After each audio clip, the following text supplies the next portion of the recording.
consisté à dégager dans la circonscription ou en dehors de la circonscription quelqu'un de représentatif qui va défendre les couleurs du parti. Donc l'action du parti politique va rester essentielle. Bien sûr, il y a le problème des partis politiques qui ne sont pas représentés partout, qui ne sont pas dans toutes les circonscriptions, n'est-ce pas? Cela va pousser à faire un effort particulier pour exister dans l'ensemble des circonscriptions.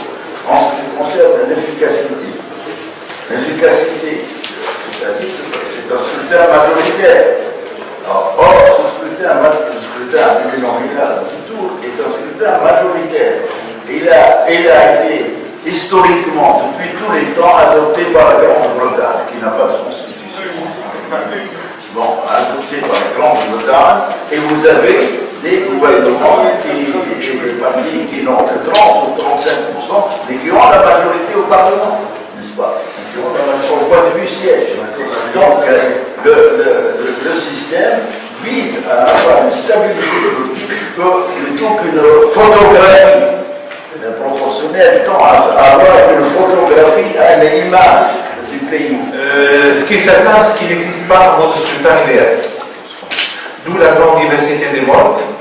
Même le mode de scrutin mixte qui essaie de corriger les paradoxes de certains modes, que ce soit de la famille majoritaire ou proportionnelle, finalement, même ces modes mixtes ont une rémanence des paradoxes et des distorsions des modes originels. En Tunisie, l'adoption du mode de scrutin en 2011 a été le fruit d'un large consensus au sein de la haute instance de la protection de la Révolution, souvent reconnue sous le nom de la commission Benarfour, mais suite aux élections, le mode a été contesté, voire diabolisé, tant par les gagnants que par les perdants. Tout le monde conteste, voilà, même les crises, même la crise économique, elle est due en fait au mode de scrutin qui était très mauvais. Mais finalement, un accord a été conclu au cours de la conférence du dialogue national le 14 mai 2013 pour reconduire le même mode de scrutin, avec quelques correctifs peut-être, mais globalement c'est le même mode. Et je vais présenter brièvement ce mode qui a été contesté puis reconduit. Tout d'abord, c'est un mode de scrutin à la proportionnelle avec les plus forts restes. C'est connu, les plus forts restes, c'est le mode le plus représentatif, mais il est moins équitable que le mode proportionnel avec les plus fortes moyennes. Deuxième point, dans ce choix, la représentativité du mode a été renforcée par une règle de parité et d'alternance en faveur de la femme. Troisième élément, un minimum incitatif en faveur des gens.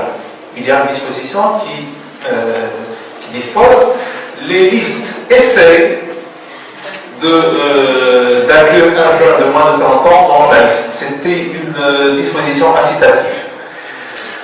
Enfin, une relative surreprésentation sous forme d'une bonification de 1 ou de 2 sièges en faveur des régions appauvries démographiquement. C'est-à-dire, le gouvernement qui a moins de 270 000 habitants, il a droit à 2 sièges supplémentaires, tels que Zaouem, Touzer, donc il y avait 3 gouvernements, mais avec ça, où les gouvernements entre 270 000 habitants et 500 000 habitants, ils ont droit à un siège, Gasserine, Sidi Mouzi. Donc c'était une mesure pour faire un certain équilibrage de la représentation des gouvernements.